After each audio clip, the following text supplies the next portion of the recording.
স্বাগতম জানাইছো আপুনি চাই আছে বিয়লিৰ হেডলাইন ষ্টুডিঅত মই গীতাশ্ৰী 10 দিনীয়া বৰাক ভ্ৰমণত ৰাজ্যিক বিজেপিৰ সভাপতি ৰঞ্জিত দাসৰ ঘোষণা যে আগন্তুক 2021ৰ বিধানসভা নিৰ্বাচনত বৰাকৰ 15খনকৈ আসনৰ 13খনে লাভ কৰিব ভাৰতীয় জনতা পাৰ্টিয়ে 100+ নহয় বিজেপিৰ টাৰ্গেট 103খন আসন আৰু 2021ৰ নিৰ্বাচনত ইউপিপিএলৰ সৈতে মিত্ৰতা হোৱাটো নিশ্চিত বুলি ঘোষণা কৰিছে ৰঞ্জিত দাসে বিপৰীতে বিপিএফৰ সৈতে 1% মিত্ৰতা হোৱাৰ আশা নাই বুলি স্পষ্ট কৰি দিছে ৰঞ্জিত দাসে বিজেপিৰ 103খন আসনৰ যি লক্ষ্য সেই লক্ষ্যৰ প্ৰসংগত ৰঞ্জিত দাসৰ ঘোষণা যে কংগ্ৰেছৰ দুৰ্গ ৰূপে পৰিচিত কেইবাখনো আসন দখল কৰিব এইবাৰ বিজেপিয়ে আৰু প্ৰাক্তন মুখ্যমন্ত্ৰী তৰুণ গগৈৰ তিতাবৰ বিৰোধী দলপতি দেৱব্ৰত শইকীয়াৰ নাজিৰা সমষ্টি অজন্তা নিয়োগৰ গোলাঘাট ৰূপজ্যোতি কুৰ্মীৰ মৰিয়নি শিৱসাগৰ ডুমডুমা নাওবৈছা কাছাৰৰ লক্ষীপুৰো বিজেপিৰ দখলত আহিব বুলি দাবী কৰিছে ৰঞ্জিত কুমাৰ দাসে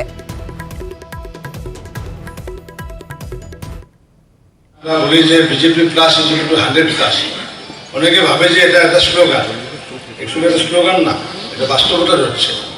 এই অঙ্কটা আমি অল্প আপনাদেরকে হিসাব দিচ্ছি। আমাদের ভারতীয় জনতা পার্টির 60টা সিট হচ্ছে, এই 60টা সিট হচ্ছে 60টা সিট আমাদের ভারতীয় জনতা পার্টির কেরা টিকট পায় না পায় এগুলো আমরা জানি না, এগুলো সব সার্ভে হবে। 60+14 74। বড়োল্যান্ডের রয়েছে আমাদের 12টা রয়েছে। বড়োল্যান্ডও আমাদের ভালো প্রভাব এখন ইউপিপিএলের সঙ্গে এখন মিত্রতা হবে, সম্ভবত বিপিএফের সঙ্গে তো মিত্রতা হওয়ার কোনো 1% চান্স নেই। তো আগামী দিন ইউপিপিএলের সঙ্গে আমাদের মিত্রতা হবে। আর ওই 12টা সিট যদি ধরি আমরা 74 এবং 12 86। একটা সিট রয়েছে আমাদের জুনাই কনস্টিটিউয়েন্সি রয়েছে নির্দলীয়, এটা যদি ধরি আমরা 87।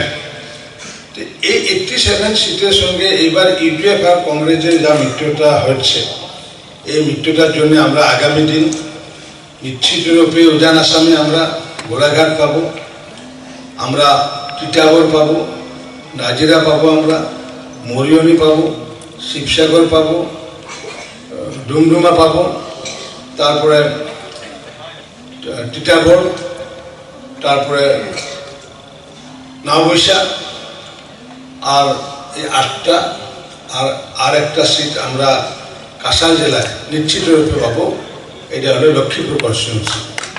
এই 9টা সিট পাওয়ার পর 87 এবং 9 কত হলো 96, বাকি থাকলো 60টা করে সিট বাকি থাকলো। আমরা টার্গেট নিচ্ছি 7টা সিট টার্গেট নিচ্ছি, 7 সিট। যে সোনাই যা মডেল, সোনাই মডেলের আধারে আগামী আমরা আরও 6টা সিট আমরা জেতানোর জন্য টার্গেট করেছি। সোনাই মডেলের আধারে আমরা বিস্তারিত করবো না, সোনাই মডেলের আধারে আমরা মাইনরিটি মানুষ 7 জন করে জিতানোর জন্য আমরা প্ল্যানিং করেছি। আর এই 7টা যদি আমরা জিতি তাহলে 96 এবং 7 কত হলো 103 সিট নিয়ে ভারতীয় জনতা পার্টির নেতৃত্বে নিশ্চিত রূপে সরকার হব, আমি এটা আশা করি। আৰু আগন্তুক দিনত আমি 15টা সমষ্টিৰ ভিতৰত আমি অতিকমেও 13টা সমষ্টি আমি আগন্তুক দিনত লক্ষ্য ৰাখিছোঁ যাতে বৰাকভেলীৰ পৰা 13টা সমষ্টি যাতে ভাৰতীয় জনতা পাৰ্টি দখল কৰিব পাৰে। কৃষক বিদ্ৰোহ প্ৰশমনৰ উদ্দেশ্যৰে কৃষকক সম্বোধন কৰিছে প্ৰধানমন্ত্ৰী নৰেন্দ্ৰ মোদীয়ে পোনপটীয়া সম্প্ৰচাৰলৈ লৈ গৈছো।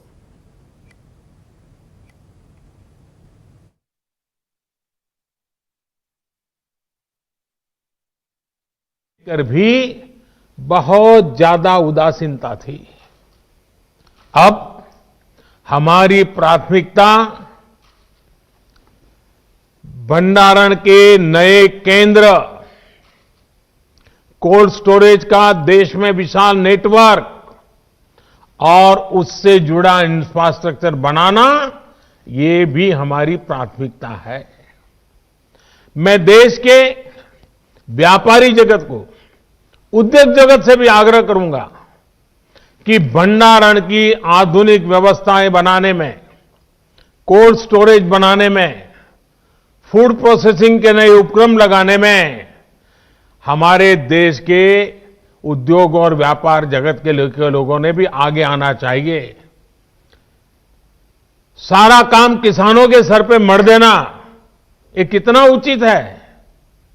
हो सकता है आपकी कमाई थोड़ी कम होगी, लेकिन देश के किसान का, देश के गरीब का, देश के गांव का भला होगा।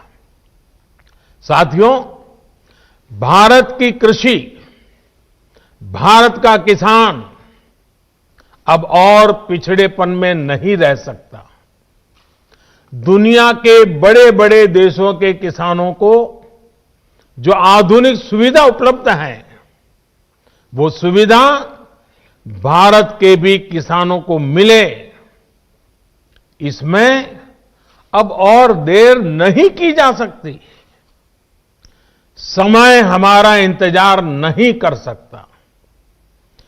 तेजी से बदलते हुए वैश्विक परिदृश्य में भारत का किसान सुविधाओं के अभाव में, आधुनिक तौर तरीकों के अभाव में असहाय होता जाए, ये स्थिति स्वीकार नहीं की जा सकती। पहले ही बहुत देर हो चुकी है। जो काम 25-30 साल पहले हो जाने चाहिए थे, वो आज करने की नौबत आई है। पिछले 6 साल में हमारी सरकार ने किसानों की एक एक जरूरत को ध्यान में रखते हुए अनेक महत्वपूर्ण कदम उठाए हैं। इसी कड़ी में देश के किसानों की उन मांगों को भी पूरा किया गया है जिन पर बरसों से सिर्फ और सिर्फ मंथन चल रहा था। बीते कई दिनों से देश में किसानों के लिए जो नए कानून बने, आजकल उसकी चर्चा बहुत है। एक कृषि सुधार, ये कानून रातों रात नहीं आए हैं। पिछले 20-22 साल से इस देश की हर सरकार ने, राज्यों की सरकार ने इस पर व्यापक चर्चा की है। कम अधिक सभी संगठनों ने इन पर विमर्श किया है। देश के किसानों के संगठन, कृषि एक्सपर्ट्स, कृषि अर्थशास्त्री, कृषि वैज्ञानिक, हमारे यहां के प्रोग्रेसिव किसान भी लगातार कृषि क्षेत्र में सुधार की मांग करते आए हैं। सचमुच में तो देश के किसानों को उन लोगों से जवाब मांगना चाहिए जो पहले अपने घोषणा पत्र में इन सुधार करने की बात लिखते थे, वकालत करते थे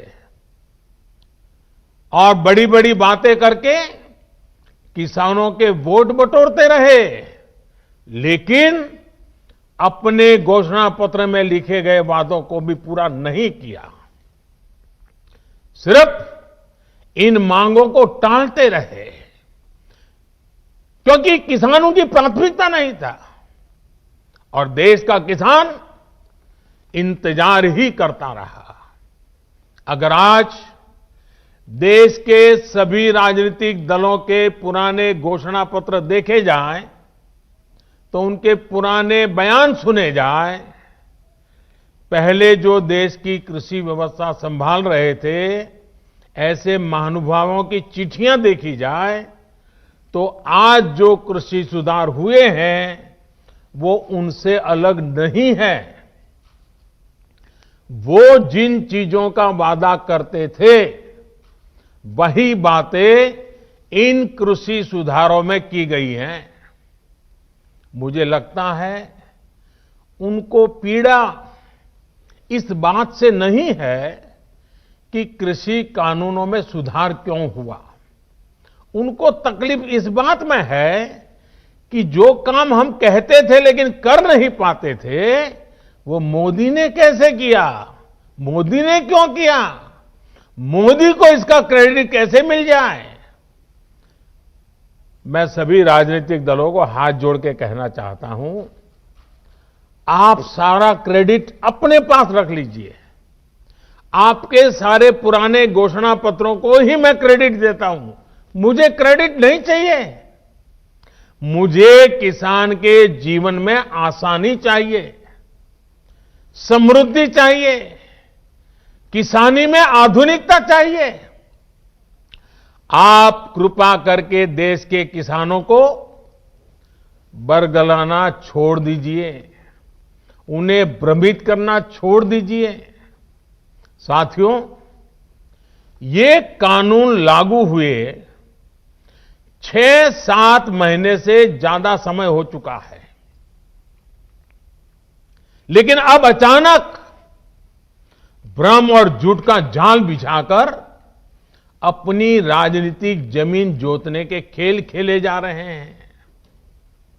किसानों के कंधे पर बंदूक रखकर वार किए जा रहे हैं। आपने देखा होगा, सरकार बार बार पूछ रही है। সুফলসমূহ আৰু এই মুহূৰ্তত পুনে পুনে আপোনালোকক লৈ গৈছো তেওঁৰ অনুষ্ঠানলৈ। कौन पूछता है? वोट बैंक की राजनीति करने वाले इन लोगों ने और इन लोगों को देश अब भली भांति जान गया है, देश देख रहा है। देश हमारी नीयत में गंगा जल और मां नर्मदा के जल जैसी पवित्रता भी देख रहा है। इन लोगों ने 10 साल में एक बार कर्ज माफी करके लगभग 50,000 करोड़ रुपए देने की बात कही। 10 साल में एक बार 50,000 करोड़।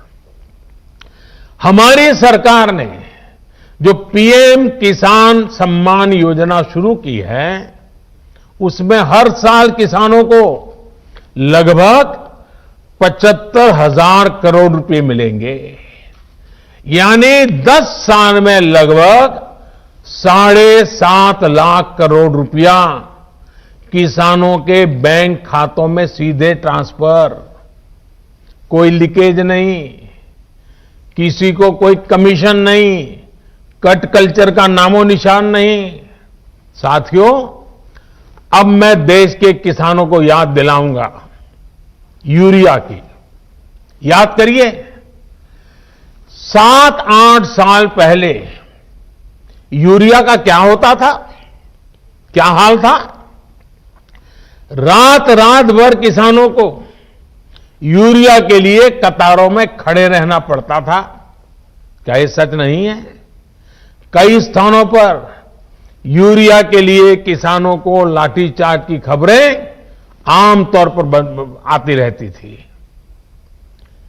यूरिया की जमकर के काला बाजारी होती थी कि नहीं होती थी?